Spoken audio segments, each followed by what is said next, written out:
जय हिंद साथियों, मैं जितेंद्र कुमार आप सभी का अभिनंदन करता हूं आपके टारगेट 90 बैच पर। दोस्तों, इस बैच के माध्यम से मैं रेलवे ग्रुप डी का स्पेशल तैयारी करा रहा हूं। इसमें मैं आपको उन तमाम क्वेश्चनों को लेकर के आया हूं जो एग्जाम में पूछे जाते हैं। दोस्तों, ठीक है, ये हमारा आप सभी के लिए बहुत ही स्पेशल क्लास है और इसमें मैंने 2-3 वीडियो को यूट्यूब चैनल पर अपलोड कर दिया है। हमारे चैनल का नाम है एसपी मंत्रा क्लासेस। साथियों, अगर अभी तक उस चैनल को सब्सक्राइब नहीं किए हैं तो जाइए जल्दी से उस चैनल को आप सब्सक्राइब कीजिए, बेल आइकन को दबा दीजिए और दोस्तों तक पूरी तरह से शेयर कीजिए ताकि आपको समय पर हमारे न्यू वीडियो का नोटिफिकेशन आपको मिलता रहेगा साथियों। और हाँ, इस चैनल के माध्यम से मैं कंप्लीट कोर्स भी करा रहा हूँ, आप जरूर देखिएगा। और मैं अभी आप सभी के लिए टारगेट 90 बैच पर उपस्थित हूँ। साथियों, यह बैच जो है आप सभी के लिए बहुत ही अद्भुत है, क्योंकि इसमें मैंने जो टारगेट लेकर के चला है आपको 90 दिन में कंप्लीट करना है। ये टारगेट आपके होने वाले जो एग्जाम है लॉकडाउन के बाद, उसमें आपको बहुत ही सफलता हासिल प्राप्त कराने में मदद करेगा। तो साथियों, आज के क्लास को शुरू करूंगा और शुरू करने से पहले एक बार फिर से कहना चाहूंगा, यदि आपने मेरे 3 वीडियो को अभी तक नहीं देखा है टारगेट 90 बैच का, तो उसे आप जाकर जरूर देखिएगा और कंप्लीट मैथ जो है आपको एसपी मंत्रा चैनल क्लासेस पर मिलेगा। और साथियों, एक बात और जान लीजिए, इस चैनल पर बहुत सारे विद्यार्थियों का कहना था कि एडवांस मैथ शुरू करें। मैंने एडवांस मैथ शुरू कर दिया है और ये हमारा जो एडवांस मैथ का जो ट्रायंगल चल रहा है, इसमें आपको कहीं से कोई दिक्कत नहीं हो रहा है, ये मैं जानता हूं, क्योंकि मैंने शुरू से बेसिक से पढ़ाने का वादा किया था। 0 से हीरो लेवल तक आपको लेके चल रहा हूं। तो चलता हूं, शुरू करता हूं। आज के इस सेशन को शानदार सा बनाएंगे साथियों, आप और हम दोनों, हम सब मिल करके साथियों बनाएंगे। ठीक है, तो चलिए साथियों ध्यान दीजिएगा, हमने इस बैच का नाम क्या दिया था? टारगेट 90। ये हमारा साथियों आज का जो क्लास होगा ना, ये चौथा क्लास हमारा होगा। ठीक है ना, रेलवे ग्रुप डी का ये हमारा कैसा होगा क्लास? चौथा क्लास होगा। साथियों, कुछ बातें थी ट्रायंगल में जिसकी चर्चा हमने पिछले वीडियो में किया था। आज जो हम लोग इस वीडियो में चर्चा करेंगे कुछ ट्रायंगल्स के बारे में, समझिएगा। जैसे हम लोग आज जो टॉपिक उठाने वाले हैं, वो हमारा जो टॉपिक है वो होगा आइसोसेलस। आइसोसेलस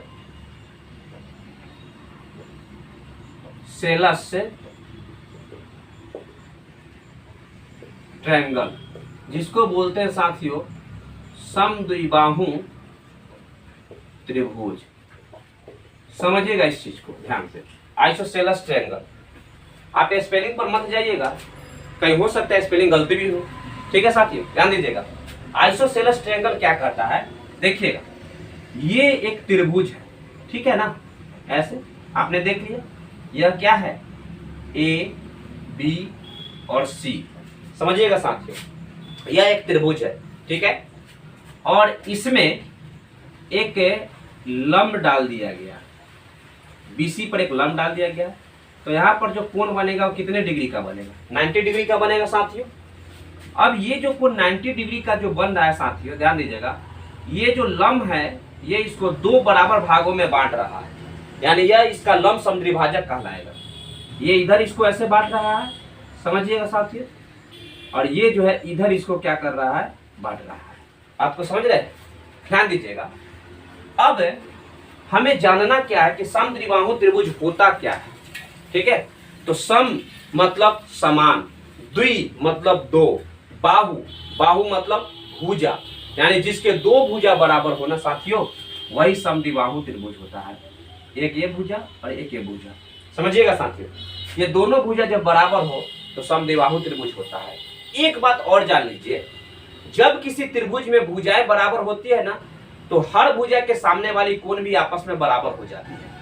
तो अगर ये भुजा को हम देखें तो इसका सामने वाला कोण ये वाला, और इस भुजा के देखें तो इसके सामने वाला ये कोण, ये आपस में क्या हो जाएंगे साथियों? बराबर हो जाएंगे। यानी कि ये AB जो है AC के बराबर होगा और कोण B जो है कोण C के बराबर हो जाएगा। इस बात से सहमत है साथियों? तो चलिए ध्यान दीजिएगा क्या करता है। ये हमारा रहा समद्विबाहु त्रिभुज, ठीक है। एक होता है, ध्यान दीजिएगा, एक होता है इक्विलैटरल ट्रायंगल। इक्विलैटरल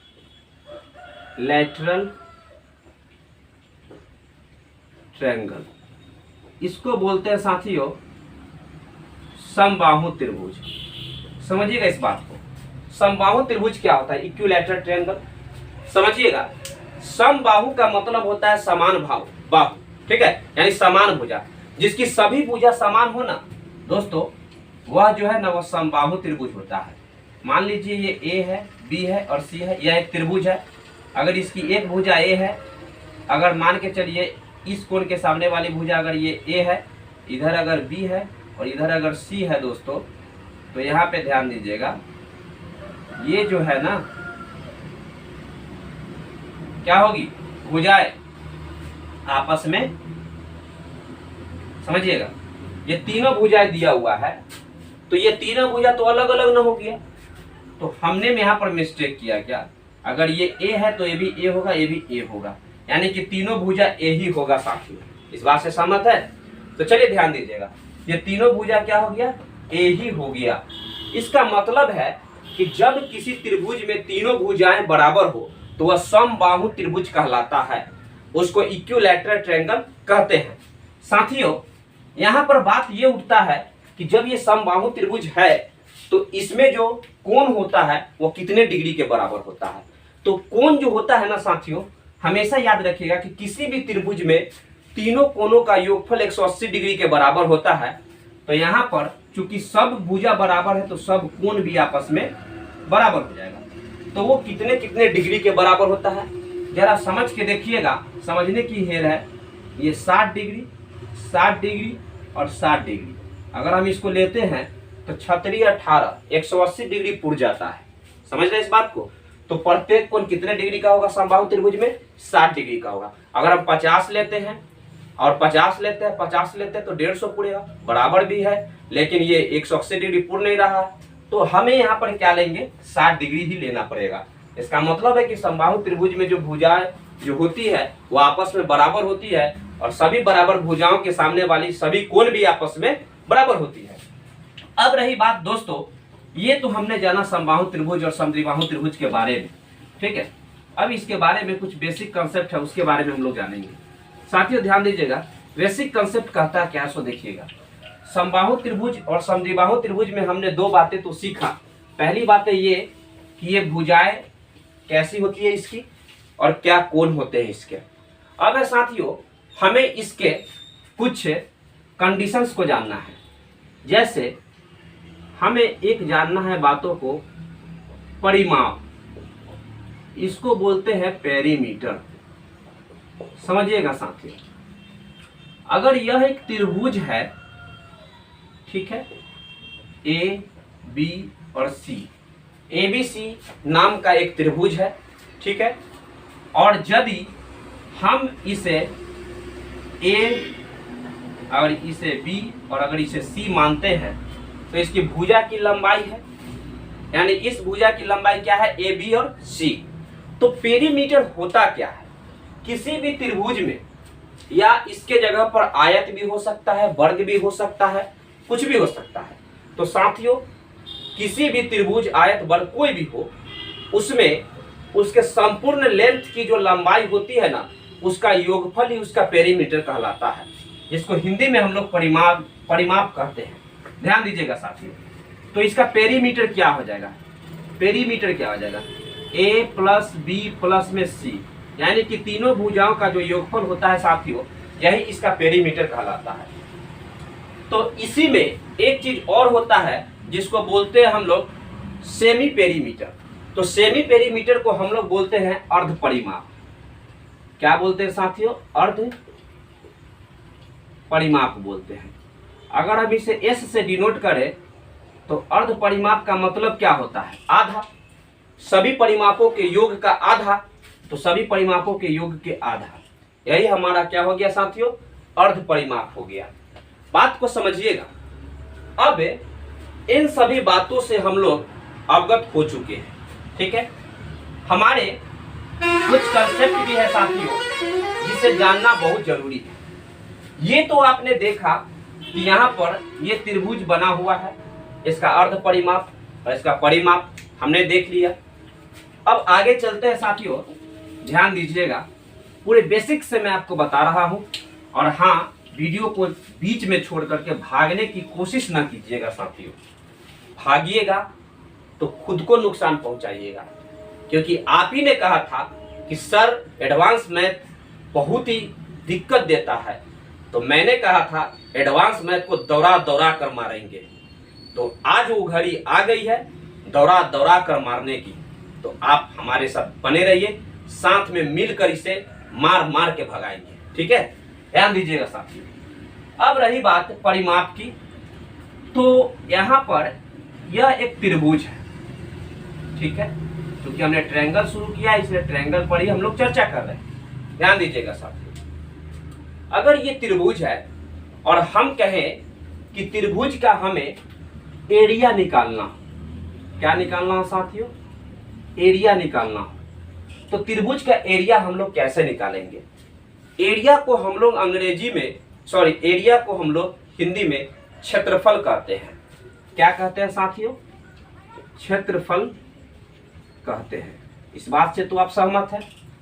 रही बात एरिया निकालने की त्रिभुज में, तो साथियों हम लोग 3 तरीके से त्रिभुज का क्षेत्रफल निकाल सकते हैं। कैसे, ध्यान दीजिएगा। पहला ध्यान दीजिए, सबसे पहली बात तो त्रिभुज का क्षेत्रफल निकालने का एक शर्त है कि 1/2 into base into height. Base मतलब क्या होता है साथियों, आधार होता है, और हाइट मतलब क्या होता है, ऊंचाई होता है। ध्यान दीजिएगा, पहला क्या हुआ त्रिभुज का क्षेत्रफल निकालने का सूत्र, हाफ इंटू आधार गुने ऊंचाई। दूसरा है साथियों, ध्यान दीजिएगा, हीरोज सूत्र, हीरोज फॉर्मूला। समझिएगा साथियों, हीरोज फॉर्मूला में सबसे पहले बात हम ये जानेंगे कि किसी ट्रायंगल का यदि हम एरिया निकालना चाहें तो पहले उसका अर्ध परिमाप पता करेंगे। और हम जानते हैं कि अर्ध परिमाप होता क्या है, जब तीनों लंबाई को त्रिभुज में जोड़ दे और उसको 2 से भाग दे तो वही जो होता है ना अर्ध परिमाप कहलाता है। अर्थात साथियों इसमें अगर हमें एरिया निकालने को बोलेगा तो वो क्या हो जाएगा, s into S minus A into S minus B into S minus C. मतलब अर्ध परिमाप निकाल लीजिए, उसके बाद स्क्वायर रूट कीजिए और स्क्वायर रूट के अंदर में अर्ध परिमाप से गुना कीजिए। किसका, अर्ध परिमाप उसके साइड्स के अंतर का, प्रत्येक अंतरों के आपस में गुना करते हुए फिर अर्ध परिमाप से गुना कर दीजिए और स्क्वायर रूट चढ़ा दीजिए साथियों। यही हुआ। एक तीसरा तरीका होता है, मान लीजिए साथियों कि ये त्रिभुज दिया हुआ है, ए बी और सी दिया हुआ है, और ये दोनों त्रिभुज के बीच में हमें अगर मान के चलिए ये भुजा दे दी जाए, भुजा दे दी जाए, समझिएगा। और ये दोनों त्रिभुज के बीच में यहाँ पर एक कोण दे दे, थीटा कोण, ठीक है। तो एरिया निकालने का फॉर्मूला होता है 1/2 a into B sine theta. यही फॉर्मूला होता है साथ, समझिएगा, ठीक है। अगर एक भुजा दे दे इधर, एक भुजा इधर दे दे और दोनों भुजाओं के बीच का कोण दे दे तो हमारे क्या हमें सूत्र प्राप्त होगा, 1/2 into A B into sine theta. समझ रहे हैं साथियों। अब रही बात है ये तीनों सूत्र का प्रयोग हम लोग कहाँ कहाँ करेंगे, ध्यान दीजिएगा। अगर हम तीनों सूत्र की चर्चा करें साथियों, तो पहला जो सूत्र है हमारा त्रिभुज का क्षेत्रफल का 1/2 इंटू बेस इंटू हाइट, इसमें क्या कहता है कि यदि मान के चलिए ये त्रिभुज दिया हुआ है, इसमें एक हाइट दिया हुआ है, ठीक है। ये जो हाइट है, ये जो लंब है, ये लंब मान लीजिए यहाँ पे डी बिंदु है, ठीक है। और ये भुजा क्या है, टोटल ये ए है, और अगर ये बी है और अगर ये सी है, सपोज कीजिए दिया हुआ है, ठीक है। यहाँ पे ध्यान दीजिएगा, अगर ये हाइट है दिया हुआ, ये लंब है, तो लंब ही जो है ना त्रिभुज में हाइट कहलाता है। इस बात से सहमत है, ध्यान दीजिएगा।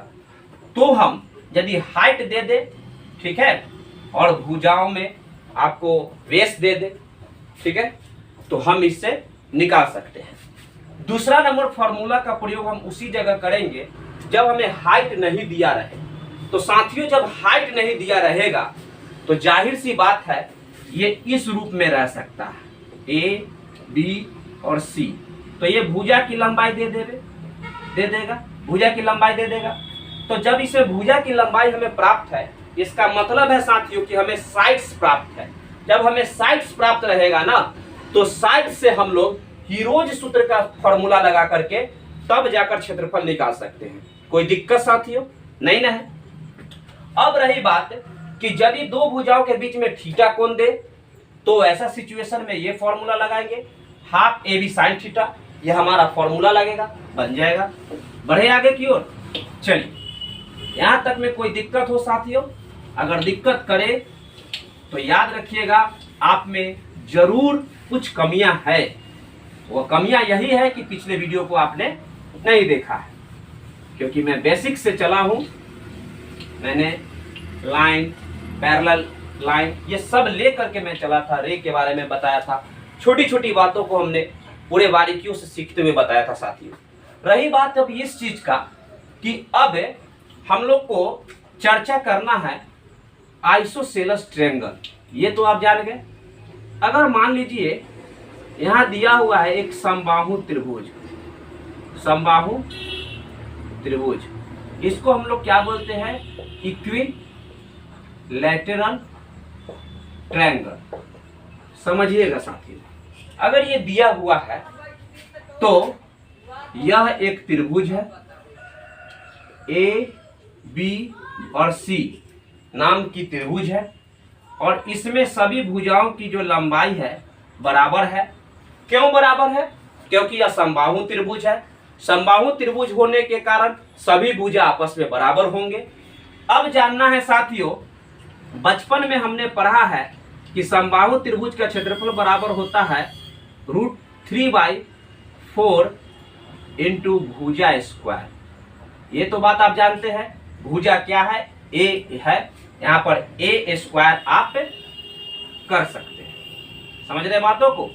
जबकि ये भी आपने बचपन से पढ़ा है कि हाइट अगर निकालना हो तो √3/2 इंटू भुजा होता है। बचपन से रटते आ रहे हैं, ठीक है, रटते आ रहे हैं।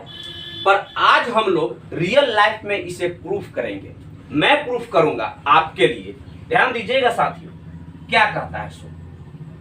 यदि हम तीनों त्रिभुज इस त्रिभुज में देखें ए बी सी में, तो सभी भुजाओं की लंबाई क्या है? आपस में बराबर है। साथियों, अगर इसका पेरीमीटर की चर्चा करें हम लोग, तो पेरीमीटर जो होगा हमारा क्या होगा? तीनों भुजाओं का योगफल। तो आप इसका अर्ध पेरीमीटर निकालिएगा तो 3a/2 होगा कि नहीं होगा? जरूर होगा। हम जानते हैं कि अगर एरिया निकालने की बात कहें तो क्या होता है? फॉर्मूला होता है s into S minus A into S minus B into S minus C. ये ए बी सी है क्या? तो त्रिभुज के साइड्स है, उनकी भुजाएं हैं अलग अलग। तो दोस्तों यहाँ तो बराबर भुजाएं हैं। इसका मतलब है साथियों, हम s into S minus A into S minus B into S minus C, ये तो हम लोग जानते हैं। ध्यान दीजिएगा, जब हम लोग इतना बातों को जानते हैं तो जाहिर सी बात है कि यहाँ पर s का मान कितना आया है? 3a/2। यहाँ पर लिख सकते हैं 3a/2 इंटू, ध्यान दीजिएगा, इंटू एस माइनस ए। मतलब ये s का जो वैल्यू है उसमें से प्रत्येक भुजा को घटाते हुए गुना के रूप में स्क्वायर रूट के अंदर लिखेंगे। अगर इसको घटाएंगे साथियों तो ये क्या हो जाएगा? ये 2a, 3a माइनस 2a बट्टा में 2 बचेगा। इसका मतलब है कि a/2 यहाँ बच जाएगा। इसके लिए बच जाएगा क्या? a/2 into a/2। ध्यान दीजिएगा साथियों। अब ध्यान दीजिए, यहाँ a कितने बार आया है? 4 बार आया है, स्क्वायर रूट में है। इसका मतलब क्या है? ये a स्क्वायर बाहर निकल जाएगा, ठीक है। 1 2 3 4, 2 कितने हैं? ये भी 4 बार है। 2 दूना 4 दूनी 8 दूनी 16, और 16 का स्क्वायर रूट कितना निकलेगा? 4 निकलेगा। बच गया 3, ये रूट में ही रह जाएगा साथियों। यही तो हो गया √3/4 इंटू भुजा स्क्वायर। कोई दिक्कत है तो बताइए। मुझे नहीं लगता है कि कोई आपको दिक्कत होगी इस चीजों में। अब इन चीजों को यदि आप अपने रियल लाइफ में उतारते हैं साथियों, कंसेप्ट को समझना है, ना कि उसे रटना है। समझ रहे हैं खोपड़ी में? हटा लीजिए इस बात को खोपड़ी में कि कंसेप्ट को अगर हम समझ जाते हैं तो रटने की आवश्यकता नहीं पड़ती है। हमने रटते आया कि √3/4 इंटू भुजा स्क्वायर इसका एरिया होता है। आज हमने इसको प्रूव कर लिया, कभी रटेंगे नहीं। अब रही बात साथियों हाइट की, तो हाइट के बारे में भी हम लोग चर्चा कर ही लेते हैं। ध्यान दीजिएगा, आप सभी जानते हैं क्या क्या जानते हैं? यही जानते हैं कि त्रिभुज का जो क्षेत्रफल होता है साथियों, वह समबाहु त्रिभुज का क्षेत्रफल √3/4 इंटू भुजा स्क्वायर होता है, जैसा कि प्रूफ किया। तो √3/4 इंटू में भुजा स्क्वायर हो गया। और ये भी तो जानते हैं आपके क्षेत्रफल जब दिया हुआ है तो त्रिभुज का क्षेत्रफल होता है 1/2 इंटू आधार गुने ऊंचाई, होता है ना। तो 1/2 इंटू आधार, आधार तो ए ही रह जाएगा, इसका बेस तो इसका ए ही रह जाएगा, इंटू ऊंचाई h हो गया। ये 2 से कट जाएगा, 2 दूना 4, a से a कट जाएगा, बचेगा कितना √3 a बट्टा में 2 बराबर h। इसका मतलब है साथियों ये h जो है हाइट है, वही तो हमें प्राप्त हुआ है √3/2 इंटू भुजा। कोई दिक्कत है तो बताइए, ये भी तो साबित हो गया। बढ़े आगे, चलिए साथियों नेक्स्ट। हर कंसेप्ट को सीखना है तब हम लोग प्रश्न की ओर चलेंगे, समझ रहे हैं? ध्यान देते रहिएगा, वीडियो में बने रहिएगा, थोड़ा सा भी नजर से इधर से उधर होइएगा, बहुत बड़ी चीज आपके सामने से गुजर जाएगी और तब आपको बहुत कठिनाइयां का सामना करना पड़ेगा साथियों। इसलिए एडवांस मैथ को हम लोग नस्ते नाबूद कर देंगे। आप मेरे साथ बने रहिए। तो ध्यान दीजिएगा दोस्तों, इन सभी चीजों को हमने जाना, अपने रियल लाइफ में उतारा और उतारते आ रहे हैं। अब रही बात है आगे बढ़ने की। चलिए आगे बढ़ते हैं। आगे बढ़ते हैं तो कुछ कंसेप्ट हमारा आता है अंतः केंद्र के बारे में। कौन सा कंसेप्ट आता है साथियों? अंतः केंद्र। ठीक है, इसको हम लोग हिंदी ये क्या बोलते हैं? इन सेंटर। इन सेंटर। अगर गलती लिखा हूं ना दोस्तों इंग्लिश का वर्ड तो माफ कीजिएगा, क्योंकि इंग्लिश जो है उतना मेरे पल्ले नहीं पड़ता है। ठीक है, ध्यान दीजिएगा केवल साथियों, इन सेंटर। ठीक है, अंतः केंद्र। रही बात ये अंतः केंद्र के बारे में, तो आप जानते हैं कि त्रिभुज होता है वह क्या होता है। यहां ध्यान दीजिएगा, त्रिभुज यही होता है। हो गया, ठीक है ना। अगर हम इसके भुजाओं का बाइसेक्टर निकाल ले, है ना, समद्विभाजक निकाल ले भुजाओं का, इसको यहां ध्यान दीजिएगा, तो ये जो ये बाइसेक्टर जो है, यार ये बाइसेक्टर ऐसे मिलेगा और ये बाइसेक्टर इसका इस कोण का ऐसे मिलेगा। ये ऐसे इसको बांट रहा है, ये ऐसे इसको बांटते हुए गया, ऐसे बांटते हुए गया, 2 भागों में बांट गया, 2 भागों में बांट गया, और यहीं पर दोस्तों जाके मिल रहा है। अगर हम इसे O माने तो कोई दिक्कत है क्या? नहीं ना है। यही हमारा इन सेंटर कहलाता है। बात को समझे, इसकी गहराई को समझिएगा साथियों, क्या कहना चाहता है और आप क्या समझ रहे हैं, दोनों डिपेंड करेगा आपकी इस चीज को देखने पर। देखिएगा, हमने क्या किया, एक त्रिभुज बना लिया, सभी कोनों का बाइसेक्टर निकाल लिया और जाके केंद्र पर उसे आपस में फिक्स कर दिया। ठीक है, मिला दिया। वहां पर जो बिंदु मिला हमें वो बिंदु मिला, और वहां पर एक झुकाव उत्पन्न हुआ जिस वजह से कोण बना। वो जो कोण बन रहा है कोण O बन रहा है। अब साथियों रही बात ये, परीक्षा में बार बार इससे प्रश्न पूछे जाते हैं हर एग्जाम में ना। आप ये ना सोचिए कि ग्रुप डी में पूछेगा, कि एनटीपीसी में पूछेगा, कि एसएससी में पूछेगा, कि सीपीओ में पूछेगा, आईबी में, हर एग्जाम में इससे सवाल पूछे जाते हैं। इस बात को समझ लीजिए, ध्यान दीजिएगा। ये पूछे जाते हैं क्या, कहेगा कि यहाँ पर ये जो बीच वाला कोण आप देख रहे हैं ना साथियों, पूछेगा कि कोण BOC, कोण BOC बराबर क्या होता है। तो ये आपका हो जाएगा फॉर्मूला 90 डिग्री प्लस में इसके सामने वाला कोण का आधा। बात को समझ रहे हैं? कोण BOC बराबर क्या हो जाएगा, 90 डिग्री प्लस में कोण A/2, या हम BOC ना लिखे कोण O भी लिख सकते थे। ये बताने की चीज नहीं है, समझ रहे हैं ना इस चीज को, क्योंकि कोण को दर्शाने के लिए 3 लेटर की जरूरत पड़ती है, और जाहिर सी बात है कि बीच वाला ही मेन कोण होता है। समझ रहे हैं ना इस बात को। अब आगे जानिए दोस्तों, अगर हमें ये बात कहे यहाँ पर अगर मान लीजिए कि हमें इससे ऐसे मिला दें, अगर हमें इसके बारे में ना पूछ के अगर हम यहाँ वाला कोण पूछे तो क्या कहेंगे?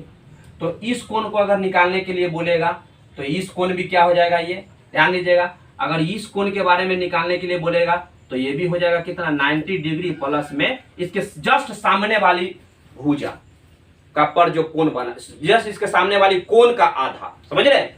इसके जस्ट जैसे यहाँ देखिए, इस कोण का मान निकालते इसके सामने वाला कोण का आधा लिए है, तो इस कोण का मान निकालते इसके सामने वाला क्या हो जाएगा, कोण सी बट्टा में 2 हो जाएगा। अगर मान के चलिए हमें इस कोण को निकालने के लिए बोले तो क्या करेंगे हम?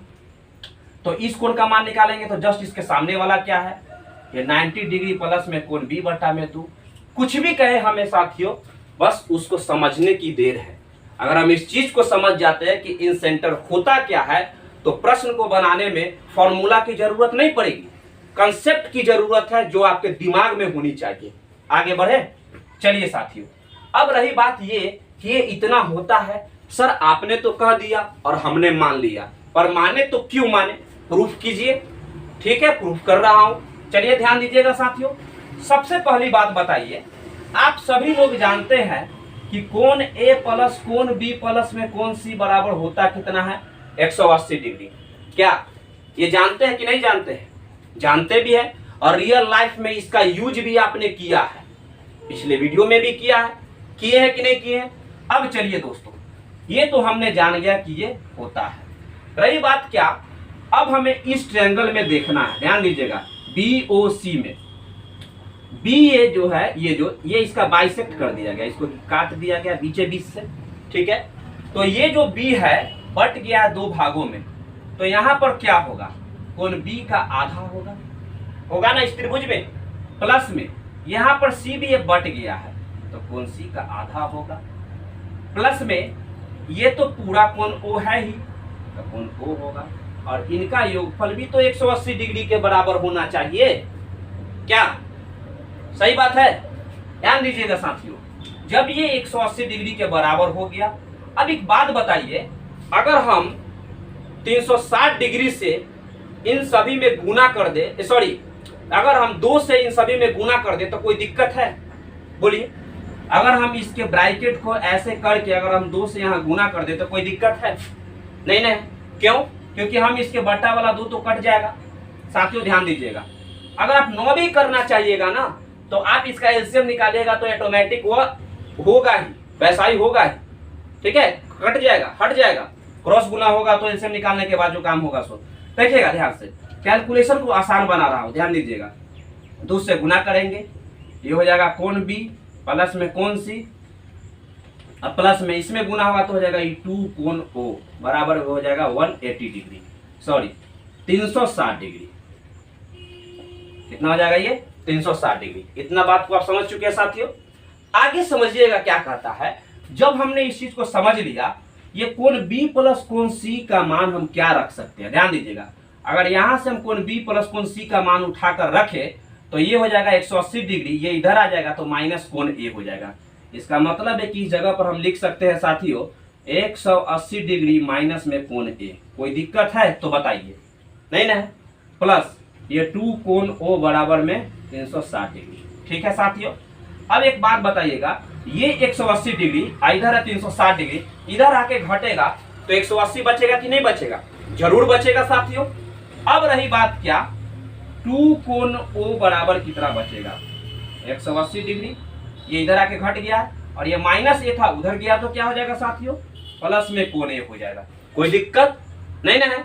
अब बताइए, अगर हम कोण ओ की चर्चा करें तो ये क्या होगा, इसके बटा में आ जाएगा तो ये बचेगा 90 डिग्री प्लस में कोण ए बटा में 2। क्या यही बातें थी? बोलिए, थी कि नहीं थी? थी ना साथियों। तो प्रूफ हो गया कि नहीं हुआ? तो ज्यादातर आप इस चीज को जेहन में रखिएगा कि हम समझ क्या रहे हैं और समझाने की कोशिश हमें प्रश्न क्या कर रही है। तो अगर हम प्रश्नों को समझने के लिए अगर चाहें तो अपने कंसेप्ट और अपने माइंड के शक्ति से उसे समझ सकते हैं, ना कि फॉर्मूला खोजते चले। फॉर्मूला रहेगा न भी रहेगा, समझ रहे हैं साथियों? ध्यान दीजिएगा, ये तो हमारा कंसेप्ट था, हमने इस कंसेप्ट पर पूरा किया। कोण ओ यानी कोण ओ का मान 90 डिग्री प्लस कोण ए बट्टा 2 प्रूफ करके दिखला दिया। बढ़ते हैं साथियों आगे। अगर मान के चलिए आपने तो कहा कि सर ये अंतः केंद्र के बारे में आपने बता दिया, तो क्या इसका बाह्य केंद्र भी होता है? जी हाँ, होता है, जरूर होता है, क्यों नहीं होगा, होगा ही। कैसे होता है जरा सा ध्यान दीजिएगा साथियों। अगर ये ABC है, थोड़ा ऐसे बढ़ जाए और ऐसे बढ़ जाए, समझिएगा साथियों, ये A है, ये B है और ये C है, ध्यान दीजिएगा। तो इसके द्वारा ऐसे और इसके द्वारा ऐसे, ठीक है। यहाँ पर कोण O बना ऐसे और ये वाला कोण जो दिख रहा है सो, ध्यान दीजिए। अगर हम दोनों कंसेप्ट को देखें तो ये यहाँ पर कौन सा कोण बन रहा है साथियों? ये हमारा बाह्य कोण बन रहा है। एक बात जानिएगा, यदि बाह्य कोणों की हमने चर्चा किया है तो पहले से जानते हैं कि अंतः कोण कितने के बराबर होता है? 90 डिग्री प्लस कोण A/2 के बराबर होता है। तो जाहिर सी बात है यहाँ पर ये जो हमारा कोण है बाह्य कोण के अंतर्गत साथियों, बाह्य कोण, समझ रहे इस बात को? बाह्य कोण में हमने चर्चा किया, इसका अंग्रेजी क्या होता है? Exterior angle. समझिएगा साथियों, क्या हो जाएगा ये? एक्सटीरियर एंगल, समझ रहे ना? तो ये हमारा हो जाएगा कोण BOC बराबर 90 डिग्री माइनस कोण A/2। क्या करेंगे? केवल हम इतना ही करना है, वहां प्लस था तो बाह्य कोण निकालेंगे तो इसमें हम क्या कर देंगे साथियों? माइनस कर देंगे। कोई दिक्कत? अगर यहां तक में कोई दिक्कत है तो नीचे कमेंट बॉक्स में कमेंट जरूर कीजिएगा। और मुझे आशा है साथियों कि अगर आपने मेरे पिछले 3 वीडियो को देखा होगा तो दिक्कत कभी पैदा ही नहीं लेगा। समझ रहे हैं साथियों? चलिए, इन सभी बातों को हमने देखा, इसे समझा, इसकी गहराई को समझा और अपने रियल लाइफ में उतारा। तो रियल लाइफ में हम प्रश्नों को भी हल करेंगे साथियों। तो चलते हैं प्रश्नों की तरफ और देखते हैं इन सभी चीजों को अच्छी तरह से। चलिए तो साथियों शुरू करते हैं। देखिएगा, ये रहा आपका सवाल, ध्यान दीजिएगा क्या कहता है। इसे हम लोग अच्छी तरह से बनाएंगे, ठीक है, क्योंकि हमने इसके कंसेप्ट को अच्छी तरह से सीख लिया है और उसी पर मैंने प्रश्न को भी सजा करके आपको दे रहा हूं। देखिएगा साथियों, एक त्रिभुज की भुजाएं 3:2:4 के अनुपात में है और परिमाप 72 सेंटीमीटर, तो भुजा क्या होगी? ये SSC CPO 18-19 में पूछा गया सवाल है साथियों, ध्यान दीजिएगा। एक त्रिभुज की भुजाएं 3, 2 और 4 के अनुपात में है। एक बात बताइए साथियों, त्रिभुज का जो भुजाएं हैं दिया हुआ है और उसका जो पेरीमीटर होता है वो क्या होता है? सभी भुजाओं के लंबाई का योग होता है ना पेरीमीटर। तो हम यहाँ पर अनुपात में दिया हुआ है, तो ये 4 और 2 6 और 3 9, यानी अनुपात में 9, ये बराबर कितना क्या होगा? टोटल पेरीमीटर के भुजाओं का जो योग है वह पेरीमीटर अनुपात में 9 है, जो कि रियल में कितने के बराबर है? 72 में। समझ रहे हैं साथियों? ध्यान दीजिएगा, 4 3 7 2 9, तो अनुपात 1 का मान कितना होगा? 9 8 72। तो हमें तीनों भुजाओं को निकालना है, तो एक हो जाएगा 8 3 24 और दूसरा क्या हो जाएगा साथियों? 8 2 16 और तीसरा क्या हो जाएगा? 8 4 32। यही तो हमारा उत्तर होगा। कोई दिक्कत है क्या? नहीं ना साथियों दिक्कत? चलिए नोट कीजिए इसको, बढ़े अगले सवाल में। चलिए ध्यान दीजिएगा, अब हमारा अगला सवाल क्या कहता है। देख रहे हैं ना, इतना आसान सवाल है और आप लोग जो है ये कहते हैं कि सर भारी है। कुछ भी भारी नहीं है, ध्यान दीजिएगा, अच्छी तरह से देखिएगा दोस्तों, आप लोग को आसान हो जाएगा सब कुछ। समद्विबाहु त्रिभुज में 2 बराबर भुजाओं में से एक भुजा 20 सेंटीमीटर और तीसरी भुजा 32 सेंटीमीटर है। साथियों, समद्विबाहु त्रिभुज का मतलब क्या होता है? 2 भुजा बराबर होती है, ये वाला और ये वाला भुजा आपस में बराबर होती है। देखिएगा, समद्विबाहु त्रिभुज में 2 बराबर भुजाओं में से एक भुजा 20 सेंटीमीटर, अगर एक भुजा 20 सेंटीमीटर है बराबर भुजा में, तो ये भी तो 20 सेंटीमीटर ही होगा ना, समझ रहे? और तीसरी भुजा जो है 32 सेंटीमीटर है साथियों। ये क्या है? 32 सेंटीमीटर है। तो क्षेत्रफल निकालने के लिए हमको बोल रहा है। अब क्षेत्रफल इसको कैसे निकालेंगे? ध्यान दीजिएगा, 2 तरीका 3 तरीका जो हम आपको बता चुके थे। आप इसको हीरो सूत्र से निकालिए, या इसको आप 1/2 इंटू आधार इंटू शीर्षलंब के ऊंचाई के अनुसार आप निकाल लीजिए, कुछ भी तरह से निकाल सकते हैं। तो देखिएगा कैसे निकालते हैं। अगर हीरो सूत्र से दोस्तों अगर इसे निकालना चाहे तो सबसे पहली बात बताइए कि इसका अर्ध परिमाप कितना हो जाएगा। तो इसका अर्ध परिमाप 20 और 20 40, 40 से और 30 कितना होगा? 70 और 2 72। तो इसका अर्ध परिमाप कितना हो जाएगा? 72 का अर्ध परिमाप कितना होगा? 36 होगा ना साथियों, ध्यान दीजिएगा। तो 72 का अर्ध परिमाप हो जाएगा कितना? 36। तो हम जानते हैं कि हो जाएगा ये 36 इंटू अब सभी भुजा को अंतर लिखेंगे ना गुना के रूप में इसमें, तो 36 में से पहले 20 घटा दीजिए तो ये बचेगा कितना 16। फिर यहाँ पर भी कितना बचेगा साथियों 16, और यहाँ पर कितना बचेगा 4। ये 6 में से 2 गया तो 4, ठीक है ना।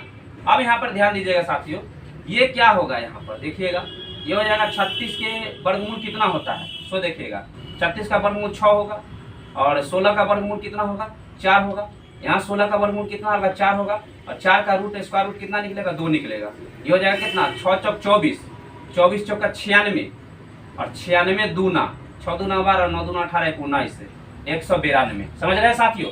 अब एक बात बताइएगा, चूंकि ये में भुजाओं की चर्चा की गई है, ठीक है ना, तो भुजाओं की चर्चा की गई है दोस्तों, तो यहाँ पर भुजा भी होगी अंदर में तो भुजा भी होगी ना, तो भुजा भी अंदर में होगी तो कितना भुजा गुने भुजा क्या होता है भुजा स्क्वायर। अब रह गई बात कि यहाँ पे भुजा है कितना, तो एक भुजा इसके साथ सेंटीमीटर का, इसमें भी सेंटीमीटर का, इसमें भी सेंटीमीटर का, इसमें भी सेंटीमीटर का, 4 को सेंटीमीटर का हो गया। और अगर हम दो का जोड़ा बनाते तो एक को सेंटीमीटर बाहर निकलेगा, यानी हमें यहाँ पर क्या प्राप्त हो जाएगा सेंटीमीटर स्क्वायर प्राप्त हो जाएगा। इस बात से सहमत है? इतने बारीकी चीज को नहीं समझे दोस्तों तो बहुत दिक्कत हो जाएगी। समझ में आ रहा है ना, ध्यान दीजिएगा। इसमें का सेंटीमीटर एगो निकल गया, इसमें का सेंटीमीटर एगो निकल गया, गुना किया तो सेंटीमीटर स्क्वायर। अब देखिए ये हमारा एरिया कितना आ गया 192 cm स्क्वायर आ गया। साथियों यहाँ पर ऑप्शन में खोजिएगा 192 cm स्क्वायर, हमारा आंसर सी नंबर हो जाएगा। कोई दिक्कत है तो बताइए, नहीं ना है? चले नोट कीजिए इसको, देखिएगा। अब हम लोग अगले प्रश्न की ओर बढ़ते हैं दोस्तों। ये हमारा पहला सवाल और दूसरा सवाल हो गया है, अब हम लोग तीसरे सवाल की ओर बढ़ेंगे, ध्यान दीजिएगा। और हाँ, आपको ये भी बता देते हैं कि अगर आप चाहते हैं कि नहीं सर मैं इसको ये अति से बनाऊं ये हाइट करके, तो यहाँ पर आप हाइट डाल दीजिए ऐसे, तो ये आधा आधा भागों में ये बढ़ जाएगा ना, ये तो आप जानते ही है बढ़ जाएगा। अब यहाँ पर ध्यान दीजिए, ये हाइट बांट दीजिए, यहाँ पर बच जाएगा 16, इधर भी 16 बढ़ जाएगा, ठीक है। और ये हाइट निकालना है तो ये और ये हमें पता चला, ये 16 और ये 20 पता चला, इसमें कर्ण और ये आधार हमें पता चला। तो लंब निकालने का फॉर्मूला क्या होता है पाइथागोरस प्रमेय से, कर्ण स्क्वायर माइनस आधार स्क्वायर। तो लंब का हम फॉर्मूला निकालने के स्क्वायर रूट चढ़ाइए, उससे जो मान प्राप्त होगा बस 1/2 इंटू आधार और इंटू शीर्ष लंब लगा करके, शीर्ष लंब ही ऊंचाई होता है जो कि ऊंचाई निकाल ली, और निकाले हुए चीज को अब गुना कीजिए, बस आंसर आ जाएगा। चलिए आगे देखिएगा सवाल को दोस्तों क्या करता है। देखिए अब हमारा जो नेक्स्ट सवाल है वो कहता क्या है कि समबाहु त्रिभुज का परिमाप 18 सेंटीमीटर, तो त्रिभुज का क्षेत्रफल निकालिए। साथियों परिमाप का मतलब क्या होता है, अगर ये समबाहु त्रिभुज है तो समबाहु त्रिभुज है मतलब ये भी ए भी है, तो ए भी है, यानी कि 3a हो जाएगा। ये बराबर कितना के होगा, परिमाप 18 के बराबर, तो a का वैल्यू कितना हो जाएगा 3 6 का 18, यानी a का मान कितना आया साथियों, a का मान हमें कितना आया 6 आया। तो अब हमें कहता है कि इसका क्षेत्रफल निकालिए। आप जानते हैं कि √3/4 इंटू भुजा स्क्वायर इसका क्षेत्रफल होता है, भुजा स्क्वायर, तो ये हो जाएगा √3/4 इंटू में भुजा का मतलब कितना 6 का स्क्वायर हो जाएगा, हो जाएगा √3/4 इंटू में कितना 6 1 36 हो जाएगा, 4 9 36, ये हो जाएगा 9√3। और एक बात जान लीजिए सेंटीमीटर इसमें भी है, क्योंकि दो भुजा दो बार लिए है, भुजा गुने भुजा, तो ये हो जाएगा भुजा स्क्वायर यानी cm स्क्वायर हो जाएगा, ठीक है। cm गुने cm स्क्वायर यानी 9√3 cm स्क्वायर हमारा आंसर हो जाएगा। ऑप्शन नंबर बी आंसर होगा। कोई दिक्कत है तो बताइएगा। अब एक बात जान लीजिए, यहाँ पर cm भी दिया हुआ है, 9√3 भी दिया हुआ है, और ये कंफ्यूज नहीं होइएगा, हड़बड़ा के गड़बड़ नहीं कीजिएगा। यहाँ cm है, यहाँ cm स्क्वायर है, एरिया में स्क्वायर होता है, ठीक है। चलिए साथियों बढ़े नेक्स्ट सवाल में, चलिए नेक्स्ट सवाल में बढ़ते हैं हम लोग। देखिए दोस्तों वीडियो को अगर अभी तक आपने लाइक नहीं किया है, शेयर नहीं किया दोस्तों, तो शेयर कीजिए, लाइक कीजिए, क्योंकि बताइए इतना मेहनत कर रहा हूं आपके लिए, और आपका जो फर्ज भी तो बनता है साथियों कि हम सर के इससे जो सर का जो कामना है उसको पूरा करें। सर जो चाहते हैं ये भी तो बनता है आपका फर्ज, एक लाइक बनता ही है, क्या साथियों? तो बताइए, चलते हैं अगले सवाल की ओर। मुझे आशा है आप ये जरूर करते हैं। ध्यान दीजिएगा साथियों, कहता है कि एक समबाहु त्रिभुज एबीसी में यदि एडी जो है लंब है बीसी पर, ठीक है, तो क्या, तो ये 3-4 शर्त है, इसमें से बताए कि कौन सा कंडीशन को फॉलो करेगा। साथियों ध्यान दीजिएगा, यहाँ पर चर्चा किस त्रिभुज का है, समबाहु त्रिभुज की चर्चा है। बात को समझ रहे हैं ना, समबाहु त्रिभुज की चर्चा है। ध्यान दीजिएगा, अगर इसमें हमने चर्चा किया है समबाहु त्रिभुज का, तो ये ए होगा, तो ये बी होगा, तो ये सी होगा, ठीक है, इतना तो आप जान गए। समबाहु त्रिभुज में सभी भुजा आपस में बराबर होती है साथियों, ये तो बात आप जानते ही है। समबाहु त्रिभुज में क्या होती है, सभी भुजा आपस में बराबर होती है। एक बात बताइएगा, अगर हम यहाँ पर ऐसे करके, अगर हम यहाँ पर ऐसे, इसको हम ऐसे यहाँ पर लंब डाल दें, तो मान के चलिए डी बिंदु होगा। इस बात से सहमत है? यहाँ पर ये 90 डिग्री का कोण बनाएगा, ये तो आप जानते ही है।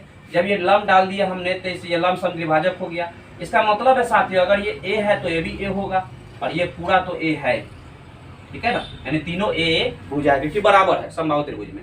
समझिएगा साथियों, हम जानते हैं क्या कि किसी त्रिभुज में अगर हम लंबाई निकालना चाहें, लेंथ निकालना चाहे, तो वही लेंथ तो उसका हाइट कहलाता है, या हाइट उसका तो लेंथ कहलाता है। समझिएगा, तो अगर हम इसका लंबाई निकालना चाहे तो हम क्या जानते हैं, फॉर्मूला जानते हैं कि √3/2 इंटू में भुजा होता है। और देखिए तो चूंकि इसमें कोई भी भुजा लेके देखिए सभी भुजा आपस में बराबर है तो भुजा होगा। और भुजा अगर हम ए लेते हैं तो ये भुजा टोटल था क्या, ए बी था। आप बीसी भी ले सकते हैं, देखिए यहाँ भी ए है, ये भी एसी भी लिख सकते हैं, यहाँ भी ए है। समझ रहे हैं बातों को? अब देखिएगा ये हो जाएगा कितना, √3/2 इंटू में भुजा। तो भुजा के जगह पर हमने क्या ले लिया, भुजा का मान जो था वो ए बी ले लिया। अब एक बात बताइए, यही ना लेंथ के बराबर होगा, किसके बराबर होगा, तो एडी के बराबर होगा। यानी लेंथ ही जो है इतना होता है, यही लेंथ इतने के बराबर होता है। ये तो आप समझ रहे हैं साथियों। अब हम क्या करेंगे, दोनों तरफ स्क्वायर रूट कर देंगे, ध्यान दीजिएगा। और ये दोनों बराबर है, क्यों भाई, क्योंकि लेंथ ही है।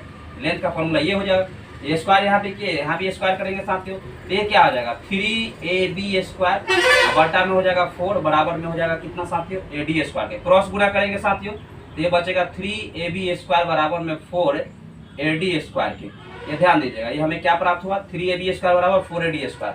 यहाँ पर खोजिए ऑप्शन कौन सा मिल रहा है, तो 3ab² बराबर में 4ad², यानी ऑप्शन नंबर बी जो है ना साथियों हमें मैच कर रहा है। तो यही तो हमारा उत्तर होगा। बताइए यहाँ तक में कोई दिक्कत है क्या, बोलिए। कोई दिक्कत नहीं होगा साथियों। चलिए नोट कीजिए इसको। चलिए दोस्तों नेक्स्ट सवाल को देखिएगा क्या कहता है। कहता है कि दिए गए त्रिभुज एबीसी में कोण ए 40 डिग्री, बीपी और सीपी क्रमशः कोण बी और कोण सी के समद्विभाजक है। साथियों समझिएगा, कोण बी और कोण सी के समद्विभाजक है बीपी और सीपी, और कोण ये दे रहे हैं 40 डिग्री। तो कहता है कि बीपीसी का मान क्या होगा। साथियों ये कंसेप्ट तो आपने पढ़ाई है, अंतः केंद्र से संबंधित है। आप इसे कैसे बनाइएगा, आप ऑलरेडी जानते हैं क्या कि कोण पी कितना हो जाएगा, बीपीसी बराबर कितना हो जाएगा 90 डिग्री प्लस में हो जाएगा कोण a/2 का, कोण a/2 का 90 डिग्री प्लस में कोण ए का मान कितना है 40/2 कट जाएगा 20 बार में, इसलिए 90 प्लस में 20 बराबर में कितना हो जाएगा 110 डिग्री। आप तो समझ रहे हैं, क्या आ जाएगा ऑप्शन नंबर बी हमारा आंसर हो जाएगा साथियों। कोई दिक्कत नहीं ना है। अब साथियों बताइए कैसा लगा ये वीडियो आपको। अगर वीडियो आपको अच्छा लगा हो दोस्तों तो आप लाइक कीजिए, शेयर कीजिए, चैनल को सब्सक्राइब कर लीजिए, दोस्तों को भी इससे लाभ पहुंचाने का कष्ट कीजिए साथियों। और यही कहूँगा कि साथियों मैंने आपसे वादा किया हूँ और इस वादा पर मैं खड़ा उतरा हूँ, और निश्चित तौर पर मैं आपको उच्च से सफलता की ओर लेकर चलूँगा ही साथियों। ठीक है, बस आप ठान तो लीजिए। आपको कैसा लग रहा है ये क्लास। मुझे नहीं लगता है कि अब आपको एडवांस में से कोई दिक्कत है या कोई ज्योमेट्री से आपको डर लगता हो, नहीं हो सकता है साथियों। और हाँ दोस्तों, मैं फिर से एक बार कहना चाहूँगा कि आप में यदि पिछले वीडियो को नहीं देखे हैं टारगेट 90 बैच का, तो उसे आप देख लीजिए एक बार। ठीक है, एक क्लास और चलेंगे ट्रायंगल का, उसके बाद ही हमारा ट्रायंगल समाप्त हो जाएगा। आगे हम लोग सर्किल की तरफ बढ़ेंगे साथियों। और दोस्तों अच्छी तरह से मेहनत कीजिए। लॉकडाउन जैसे ही समाप्त होगा आप लोग का एग्जाम, एक समझिए कि जो भी एग्जाम है सब अपना अपना टाइमली एकदम होना शुरू हो जाएगा लॉकडाउन के बाद से। बस मंजिल दूर नहीं है, बस आप अपने सब्र को कभी नहीं खोइएगा, खूब मेहनत कीजिए, प्रयास करते रहिए और एग्जाम में बैठिए ऐसे कि पूरे एकदम सवाल के खोपड़ी में छेद कर दीजिए। तो मिलते हैं साथियों कल नए सेशन के साथ, तब तक के लिए जय हिंद।